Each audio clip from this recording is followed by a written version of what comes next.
Welcome back to Dhananjay IAS academy. Hope you all are doing well and studying hard. जैसा कि आपको पता है कि हमने करंट अफेयर एंड इसकी एक नई सीरीज स्टार्ट की है जहाँ पे हम डेली के करंट अफेयर्स को एनालाइज करते हैं और डिस्कस करते हैं। तो स्टार्ट करते हैं आज की पहली क्वेश्चन से। आज का पहला क्वेश्चन, जी हाँ, इंटरिम बजट।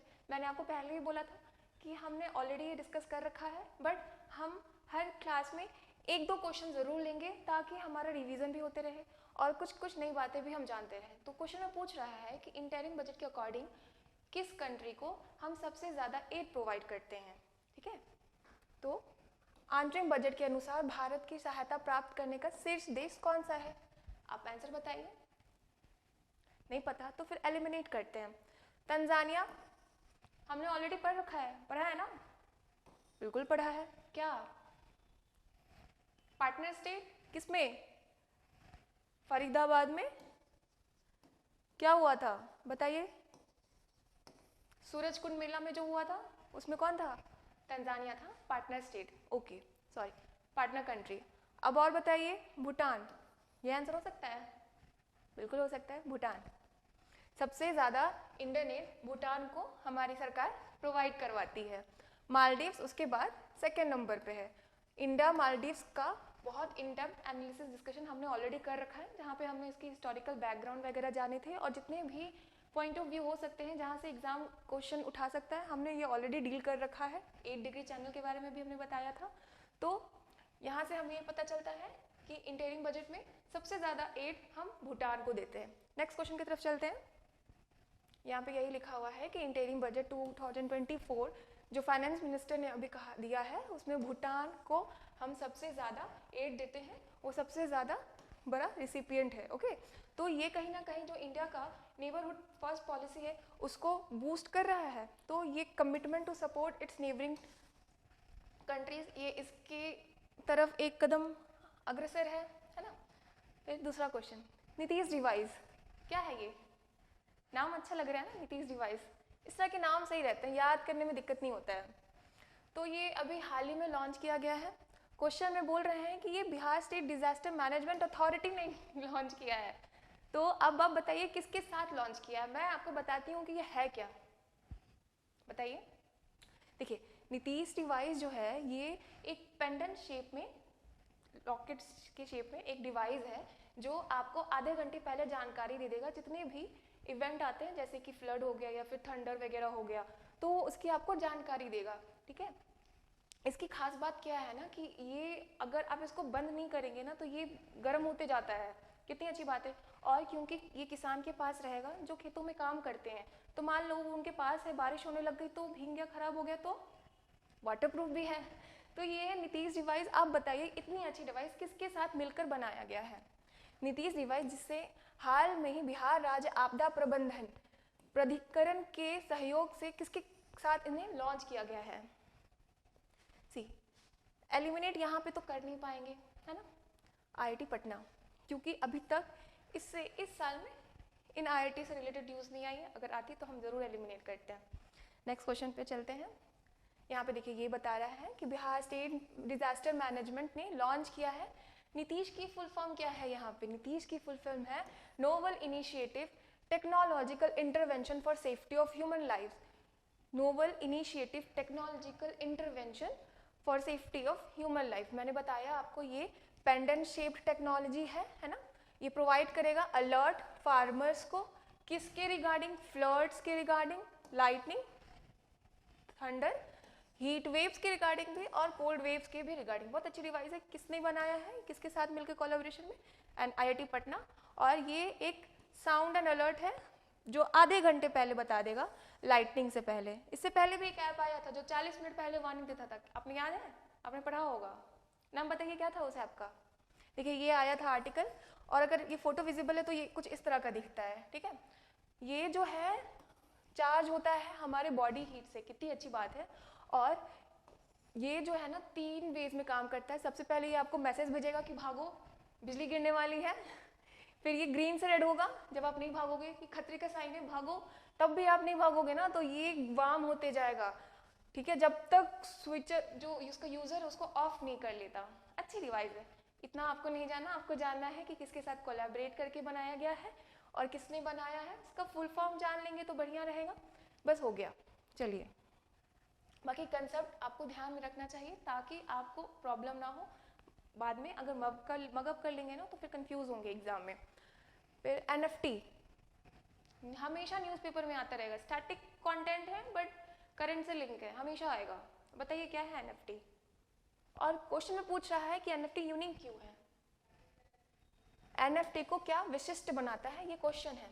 आप इसका आंसर बताइए, मैं बताती हूँ जिनको नहीं पता होगा कि NFT होता क्या है। मैं हमेशा बोलती हूँ जब भी कुछ चीज़ समझ में नहीं आए तो उस चीज़ को हम तोड़ते हैं। इसका फुल फॉर्म होता है नॉन फंजिबल टोकन, ठीक है, नॉन फंजिबल टोकन। तो इस फुल फॉर्म से हम पहला क्वेश्चन एलिमिनेट कर देंगे, बिल्कुल कर देंगे। यहाँ पे तो नॉन फंजिबल लिख रहा है, ये बोल रहा है कि फंजिबल है, पहला ऑप्शन गलत। अब आप बताइए कि फंजिबल मतलब क्या होता है, फंगस? नहीं, बिल्कुल नहीं होता है। फंजिबल मतलब होता है जिसको रिप्लेस नहीं किया जा सके, जिसको एक्सचेंज नहीं किया जा सके। मतलब जैसे मान लो कि मैंने आपको एक प्लेन का टिकट दिया और बोला कि ये रखो तुम्हारा है। अब आपको उसे दो लोगों में बांटना है, आपने उसे फाड़ दिया और दो लोगों को दे दिया, क्या उसका कुछ मतलब बचा? बिल्कुल नहीं बचा। अगर मान लो आपके पास पिकासो की एक पेंटिंग है बहुत सुंदर सी, ठीक है, ओरिजिनल पेंटिंग है, लेकिन कोई कॉपी लेके आ गया, तो क्या वो ओरिजिनल जो कॉपी है वो ओरिजिनल को रिप्लेस कर पाएगा? बिल्कुल नहीं कर पाएगा। मार्केट में ओरिजिनल की प्राइस करोड़ों में रहेगी और कॉपी की प्राइस कौन पूछता है, वो तो आप खुद ही प्रिंट कर लोगे। तो ये हुआ नॉन फंजेबल, मतलब जिसको रिप्लेस नहीं किया जा सके, नॉन रिप्लेसेबल या फिर नॉन एक्सचेंजेबल। अब जानते हैं टोकन का मतलब, लड़कियां समझेंगी। जब आप गोलगप्पा खाने जाते हो और आप पैसे देते हो तो वो गोलगप्पे की जगह आजकल आपको एक टोकन देता है ना, देता है कि नहीं देता है? फिर आप वो टोकन को भैया के पास लेके जाते हो और वो आपको गोलगप्पे देता है। तो यहाँ पे टोकन क्या हुआ? टोकन हुआ एक प्रूफ है कि हाँ आपने पैसे दिए हैं। जब आप घर की रजिस्ट्री करवाते हो तो आपको एक पेपर मिलता है जहाँ पे आपको लिखा रहता है कि हाँ ये इनका घर है और आपका जो भी इंफॉर्मेशन है वो रहता है। तो वो रजिस्ट्री का जो पेपर वो क्या, वो प्रूफ है कि ये घर आपका है। तो टोकन भी एक प्रूफ है, आप दोनों को मिलाते हैं। तो ऐसा टोकन, ऐसा पेपर, ऐसा फिजिकल नहीं, बट आप इमेजिन करो कि कुछ ऐसा है जिसपे आपको राइट मिल रहा है। ये फिजिकल नहीं होता है, ये इंटरनेट पे अपलोडेड रहता है। जैसे मान लो कि आपके पास कोई एक ऐसी फोटो है जो बहुत यूनिक है और ओरिजिनल है, तो आप उसका NFT खरीद सकते हो, किसी को बेच सकते हो कि ये मेरा ओरिजिनल पेपर है, ये मेरा है, मैंने इसका टोकन ले रखा है, ये ओरिजिनल है। जैसे कि हाल में आपने सुना होगा कि जैक डॉर्सी जो ट्विटर के को फाउंडर हैं, उन्होंने अपनी पहली ट्वीट की कॉपी $2.9 बिलियन में बेची थी। कैसे बेची थी? NFT के थ्रू बेची थी। तो ये पूरा NFT का कहानी था जो मैंने आपको सुनाया। समझ में आ गई होगी तो सही बात है, नहीं समझ में आई होगी तो do let me know in the comment section. अब आप बताइए कि क्या होता है NFT। इतना भाषण दिया, अब तो आंसर दे देना चाहिए। देखिए, NFT इंटरचेंजेबल है? बिल्कुल नहीं है, मैंने बताया था नहीं चेंज कर सकते आप। फिर फिजिकल टोकन है?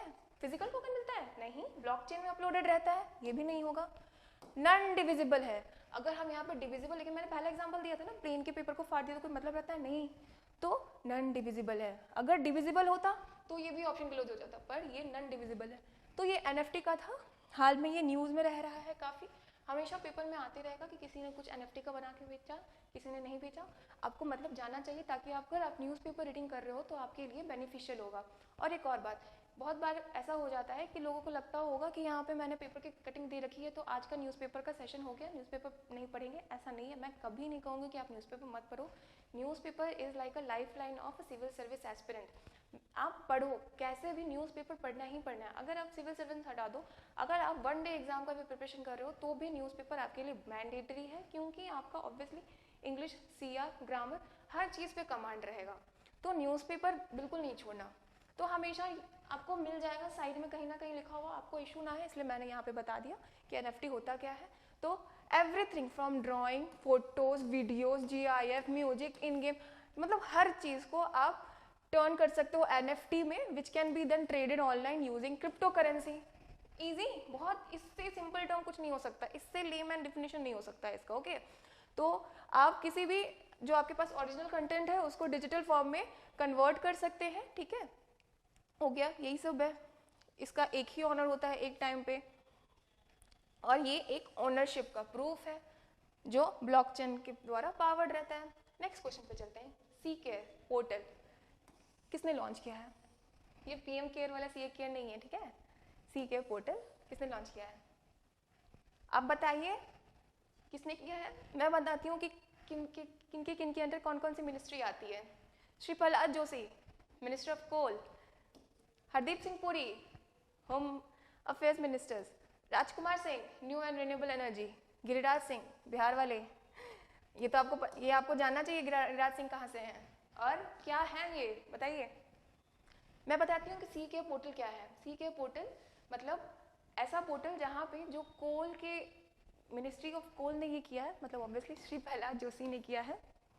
तो अगर मान लीजिए कि जो भी कोल ऑर्गेनाइजेशन से संबंधित है, जो भी उसमें काम करते हैं, जो भी उनके एम्प्लॉय रहे हैं, वो रिटायर करेंगे, ऑब्वियसली कभी ना कभी करेंगे, तो उनका एक फंड रहता है, तो उनको ज़्यादा परेशानी ना हो सके तो उनके लिए एक पोर्टल बनाया गया है जहाँ पे वो जाके अपना जितना भी उनका प्रॉब्लम है, जितना भी मतलब इशू है फंड से रिलेटेड या फिर कोल मिनिस्ट्री के अंडर में जो भी उनका इशू आता है उसको वहाँ पे सॉल्व कर सके। ठीक है, तो union minister of coal mines and parliamentary affairs जो हैं प्रहलाद जोशी, उन्होंने किया है लॉन्च ये पोर्टल, सी केयर पोर्टल। ठीक है, इसको डेवलप किया है सीडैक ने, centre for development of advance computers. ये पोर्टल अलाउड करेगा सीएमपीएफ सब्सक्राइबर, मतलब कोल माइंस प्रोविडेंट फंड वाले जो सब्सक्राइबर है, जो वहाँ के एम्प्लॉय रह चुके हैं यहाँ पे, जो भी उनसे एसोसिएशन रखते हैं या फिर जो भी कॉल कंपनीज है, इसमें कोल कंपनीज को भी फायदा मिलेगा, to log in and perform various function, जो भी उनको नीड आता है उनका वो फंक्शन कर सकते हैं। तो सी के याद रखिएगा, किसने लॉन्च किया याद रखिएगा, क्यों लॉन्च किया आपकी मर्जी। तो ये है प्रहलाद सिंह जोशी जी, नमस्कार कर लीजिए। यहाँ पे थोड़ा सा बता दिया है मैंने। Coal mine provident fund organisation क्या है, ऑटोनोमस है, मिनिस्ट्री ऑफ कोल के अंडर में आता है। 1948 में इसका गठन हुआ था और ये हुआ था एडमिनिस्टर करने के लिए प्रोविडेंट फंड और पेंशन स्कीम जितने भी, और सोशल सिक्योरिटी जो भी कोल सेक्टर के वर्कर्स हैं उनके लिए। नेक्स्ट क्वेश्चन की तरफ चलते हैं। नेक्स्ट क्वेश्चन है आर्टिकल 174 किससे डील करता है। फिर अगेन ये स्टैटिक पोर्शन है पर करंट अफेयर से लिंक्ड है और दिन भर न्यूज चैनल पे चलते रहेगा। अभी हाल में झारखंड में हुआ ना, फ्लोर टेस्ट हुआ, बन गए चंपई सोरेन जी 12 फरवरी बिहार में, जी हाँ हो रहे हैं, तो उसी से रिलेटेड है। क्या है ये आर्टिकल 174 किससे डील करता है बताइए आप, पॉलिटी का सेक्शन है। अनुच्छेद 174 किससे संबंधित है,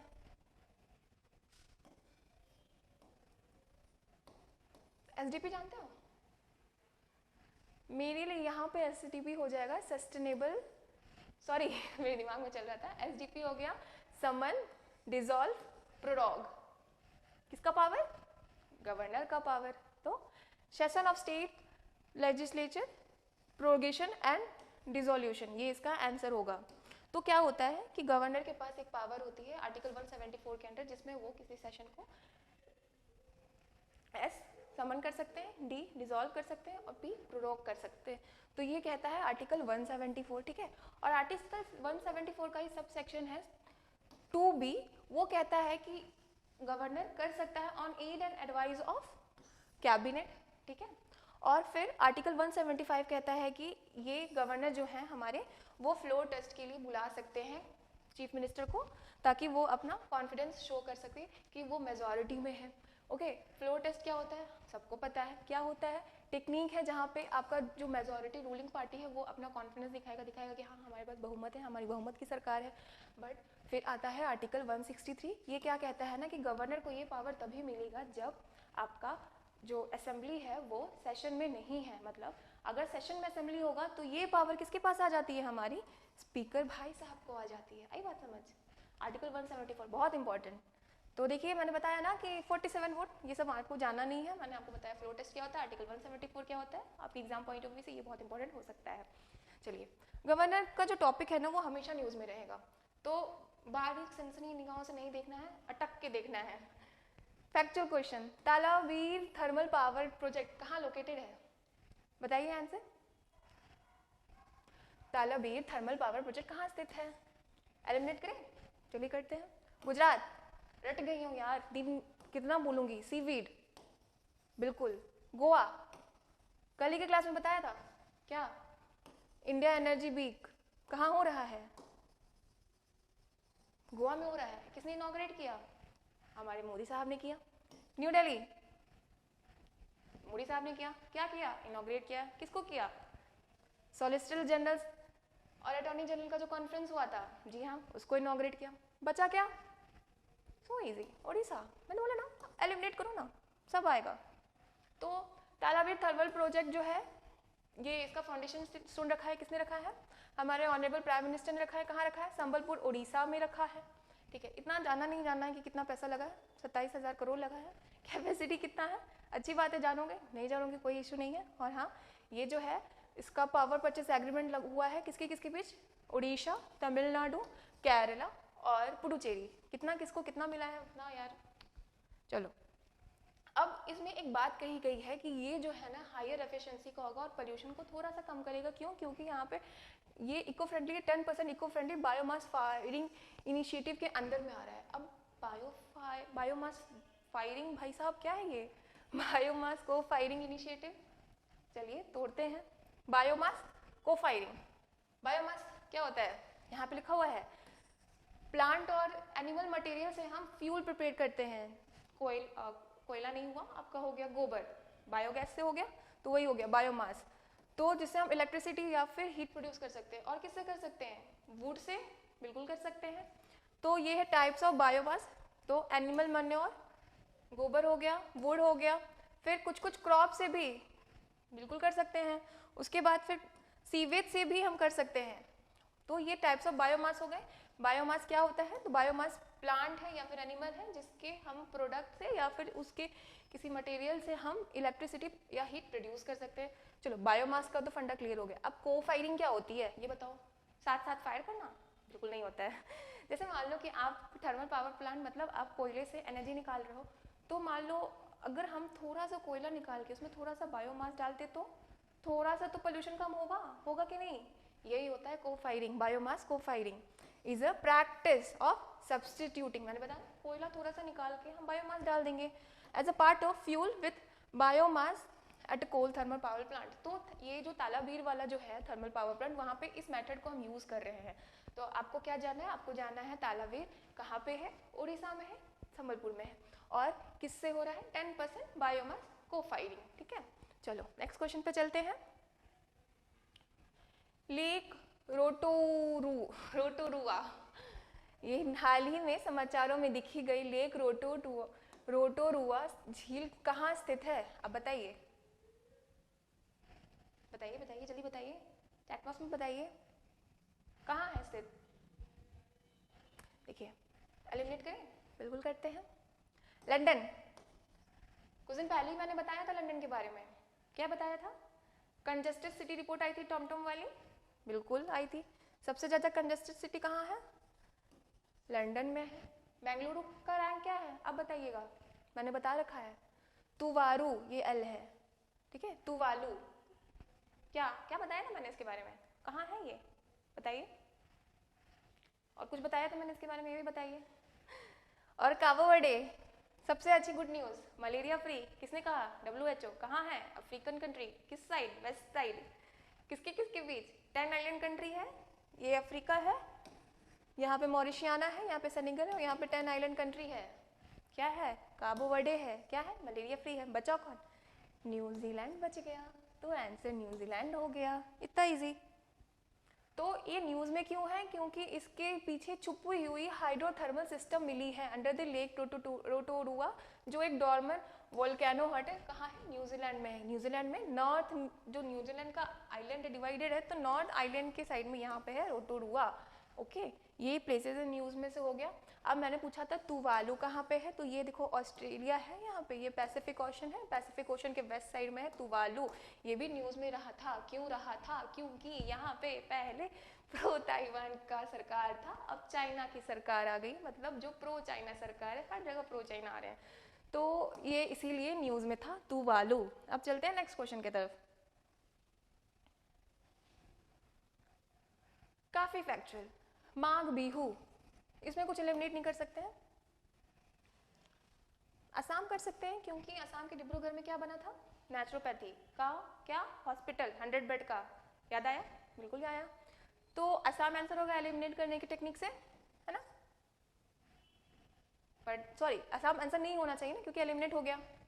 ऐसा होना चाहिए ना, लेकिन नहीं, असम आंसर है। हर जगह एलिमिनेशन काम नहीं करता है, असम आंसर है। क्या है? माघ बिहू जो एक फेस्टिवल है, वो कहाँ सेलिब्रेट होता है? वो असम में होता है। क्यों अभी न्यूज़ में है? क्योंकि माघ बिहू एक फेस्टिवल है जो असम में होता है। वहाँ पे हम फेलो फाइटिंग वगैरह करवाते हैं जो कि अनएथिकल है।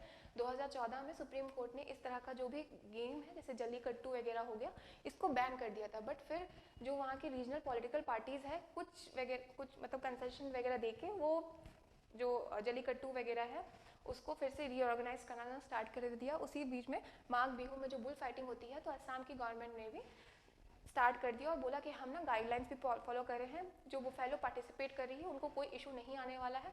बट हाल में ही पीटा ने गुवाहाटी हाईकोर्ट में एक याचिका दायर की, ये फाइल कोर्ट केस फाइल किया है, कहा है कि आप प्लीज़ इसको देखिए, यहाँ पे बहुत अनएथिकल हो रहा है, ये बहुत क्रुअलिटी अगेंस्ट एनिमल है। तो ये इसीलिए हाल में चर्चे में था। तो चर्चे में था, पेपर में आया था ना, पढ़ा था पेपर, पढ़ा था तो देखा होगा, है ना। तो एनिमल राइट ग्रुप पीटा ने फाइल किया है पिटीशन, याचिका दायर की है गुवाहाटी हाई कोर्ट में, जहाँ पे बोला है कि आप प्लीज़ इसको बैन कर दीजिए क्योंकि ये वायलेशन करता है जो भी एनिमल क्रुएल्टी लॉ है उसके अगेंस्ट। तो ये माघ बिहू जो असम में होता है उसका पार्ट है बुफेलो फाइटिंग, जो आपके न्यूज़पेपर में आया था। देखो आप बस हेडलाइन पढ़ लो, इतना ये नहीं दिख रहा तो उसका मतलब ही नहीं है, आपके पास न्यूज़पेपर होगा ना खुद का, उसको पढ़ना है। यहाँ पे मत पढ़ने का ऐसा करना कि नहीं दिख रहा है, ये गलत बात। चलो नेक्स्ट क्वेश्चन पे चलते हैं। काफी फैक्चुअल, वर्ल्ड कप वाले, फीफा वर्ल्ड कप वाले, बताइए